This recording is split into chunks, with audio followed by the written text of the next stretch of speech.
Olá, bem-vindos à aula número 5. Eu hoje estou ansiosa por começar a aula. Em primeiro lugar, porque vou mostrar qual é a posição que nós temos neste momento aberta na plataforma eToro, isto é, o que aconteceu ao gás natural que nós compramos na última aula. E depois, eu estou a gravar a aula de hoje no dia 14 de setembro e há cerca de 20-25 minutos atrás o Banco Central Europeu comunicou a sua decisão relativamente às taxas de juros. Como já todos sabem, é uma decisão de subida de 0,25 pontos percentuais. E eu vou-vos mostrar, quase em direto, qual foi a reação nos mercados a esta decisão do Banco Central Europeu. Então, vamos passar aos exemplos. Eu agora estou na plataforma TradingView e o que vocês estão a ver aqui é o par euro-dólar. Estamos a ver o euro-dólar ao dia e como vocês podem ver, o euro, ou a relação entre o euro e o dólar tem estado numa queda contínua. O que é que aconteceu hoje? Há cerca de 27 minutos atrás, estão aqui as notícias e dizem que logo o euro caiu após a decisão do Banco Central Europeu. Por isso, há cerca de 25 minutos atrás, o Banco Central Europeu decidiu que iria subir as taxas de juros. Os mercados reagiram da seguinte forma e vou-vos mostrar o gráfico a 5 minutos. 5 minutos. Tcharam! Isto foi o que aconteceu aos mercados. Houve aqui um impulso de subida, mas depois o euro começou a cair a pique. Eu, por acaso, não estava ligada nesta altura. Se eu tivesse estado ligada nessa altura, eu, ao ver este movimento aqui, tinha investido na segunda vela, ou seja, tinha investido às 13h20, aqui são 12h20 por causa do fuso horário, e estava neste momento a ganhar dinheiro, porque foi assim que os mercados reagiram. Eu mostro também o gráfico ao minuto, para vocês verem como é que isto aconteceu. Primeira reação, segunda, pum, pum, pum, pum, pum, e a cair. Agora já está a recuperar, porque isto, lá está, os mercados tanto descem como sobem, os preços passam a vida nisto, só para nos chatear, mas só para vocês verem o impacto que tem uma decisão e a importância de nós estarmos atentos às notícias e conhecermos o impacto das variáveis macroeconómicas, que vai ser o tema das próximas aulas. E com este caso do par dólar-euro ou euro-dólar, que é o par com maior liquidez no mercado Forex, um mercado onde se transacionam pares de moedas, e nós vamos falar amplamente sobre isto nas nossas aulas mais práticas. O que eu vos quis mostrar foram duas coisas essenciais.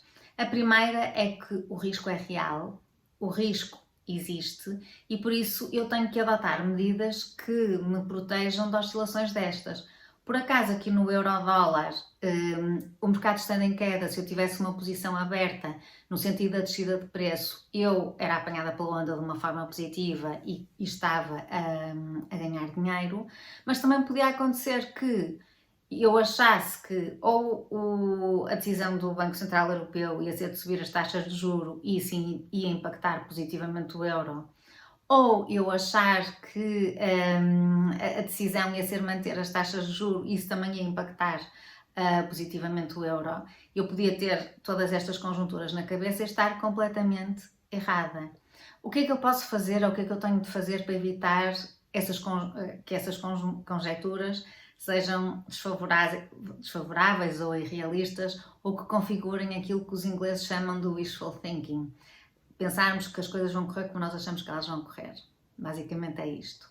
Eu tenho que conhecer macroeconomia e é por isso que nestas aulas e já nas próximas, nas que vêm a seguir, eu vou dedicar bastante tempo a explicar quais são os principais conceitos e os principais indicadores de macroeconomia e como é que eu os devo interpretar quando leio as notícias e vejo as notícias. O que eu faço todas as segundas-feiras no LinkedIn com as Trading News é publicar quais são os principais eventos daquela semana, as Trading News saem à segunda, e não digo como é que eu acho que esses eventos vão impactar os mercados, até porque não analiso os mercados todos, era impossível fazer, mas digo o que é que está em perspectiva que pode acontecer. No caso concreto do euro-dólar, ninguém sabia, porque havia uma grande indefinição quanto àquilo que seria a decisão do Banco Central Europeu. Feito este parênteses aqui com o euro-dólar, vamos passar ao nosso par, ao nosso investimento, que é o investimento em gás natural, e a partir deste investimento vamos falar de gestão de risco. Ora bem, o que eu tenho a dizer-vos sobre a nossa posição de gás natural é que nós ganhamos mais de 500 euros. Nós abrimos a posição no dia 12 de setembro às 12h20 e fechamos a nossa posição hoje, dia 14 de setembro. Ou seja, são mais de 500 euros em 2 dias. Eu não sei se há muitas pessoas a fazer este tipo de rendimento na sua vida profissional, mas isto foi o que nós ganhamos com uma operação de trading investindo $1000. Eu estou a falar em euros, que às vezes esqueço-me, mas $1000 deu acima de $500. O que é que eu tenho a dizer-vos sobre esta posição? Nós temos aqui o momento em que a abrimos, é este momento aqui. Nós abrimos a nossa posição a 2.854, colocamos o stop loss a 2.8 e colocamos o take profit a 2.997. Ele, naquele momento em que nós estávamos na plataforma em que eu estava a explicar, dava-me um take profit de $3 e qualquer coisa, mas depois no momento em que eu coloquei a operação a preço de mercado e consegui comprar um bocadinho mais baixo, automaticamente a plataforma atualizou-me também o meu take profit. O que é que aconteceu? Eu abri a posição aqui, eu nas 2 horas seguintes, houve ali momentos em que tive no prejuízo, mas depois o gás natural foi subindo, até que pimba. Hoje, dia 14 de setembro, deixem-me mandar aqui um bocadinho isto para o lado para se ver melhor. Hoje, dia 14 de setembro, no intervalo das 13 horas, a posição foi fechada automaticamente pela plataforma. O que é que eu vos tenho a dizer mais ainda relativamente a isto? Eu tenho uma razão risco-retorno de 2,65.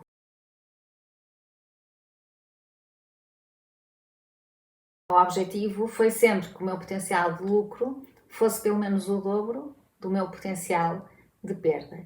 E isto tem a ver com a minha estratégia de gestão de risco, que é aquilo que eu vou falar já a seguir. Eu levo a gestão de risco muitíssimo a sério. Eu tenho uma ótima relação com o risco, isto é, convivo bem com um grande nível de risco, por isso é que faço scalping e gosto muito de o fazer, mas também consigo fazê-lo com relativa calma porque tenho uma boa estratégia de gestão de risco.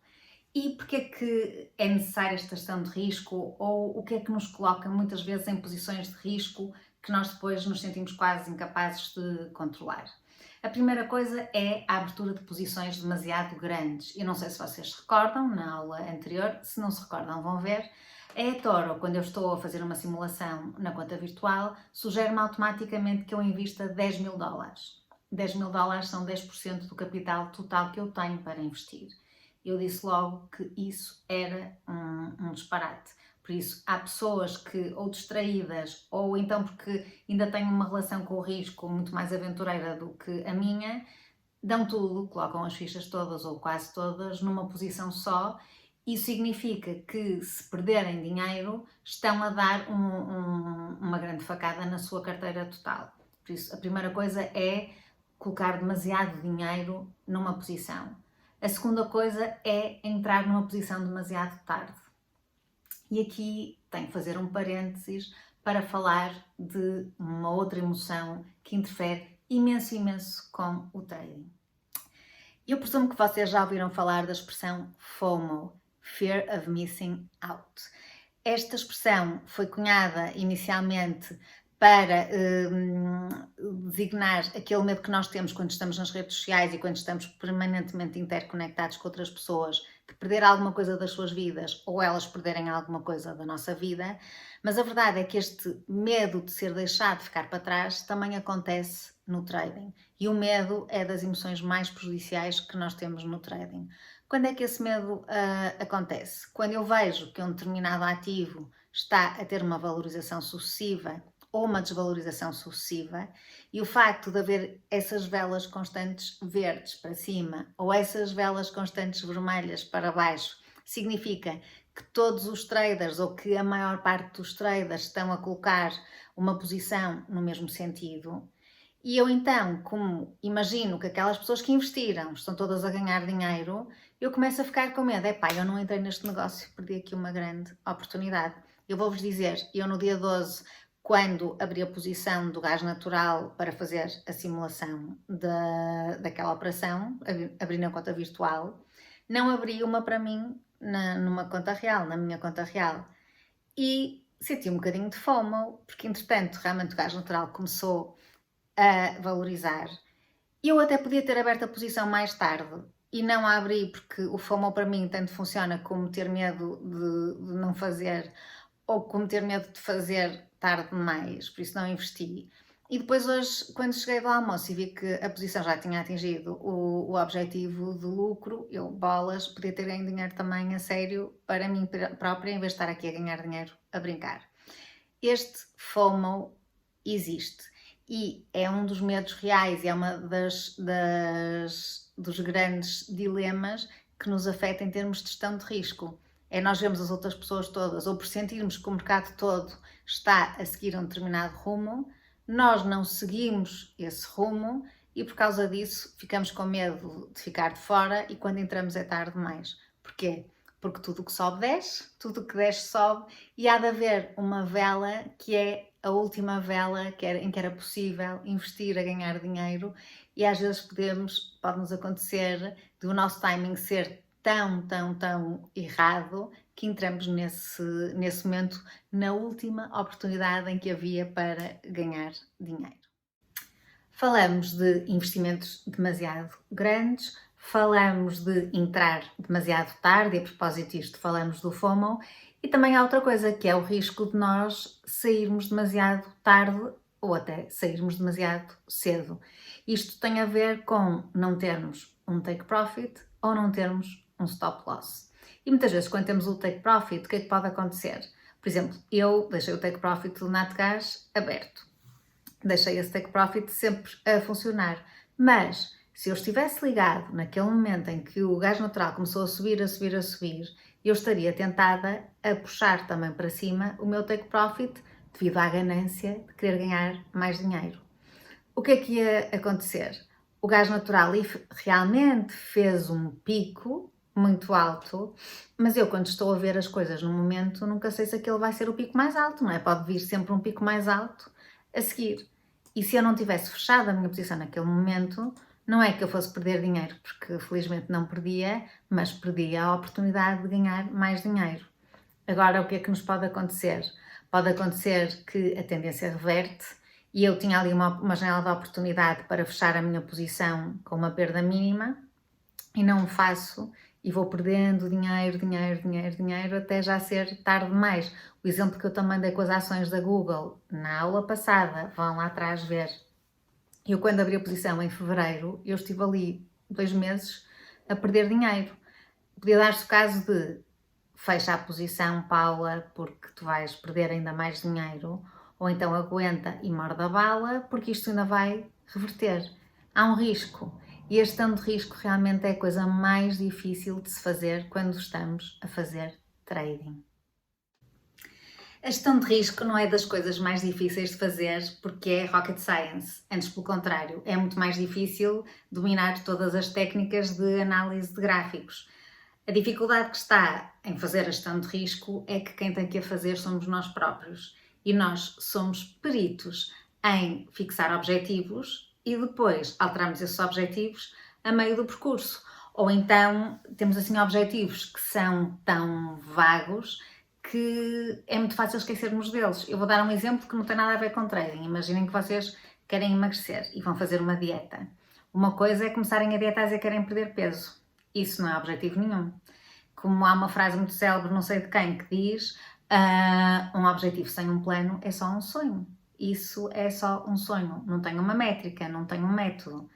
No trading é exatamente a mesma coisa. Eu tenho um objetivo muito vago que é ganhar dinheiro, mas eu preciso de saber quando, como, quanto. São estas coisas que dependem de nós e que fazem parte de uma estratégia de gestão de risco. Toda a próxima aula vai ser dedicada às ferramentas que nós temos para definir uma estratégia de gestão de risco sólida. A saber, definir limites, conhecer os mercados, criar uma checklist equilibrar o portfólio e ter uma rotina. Estes são os grandes 5 temas sobre os quais vamos falar na próxima aula. Até lá!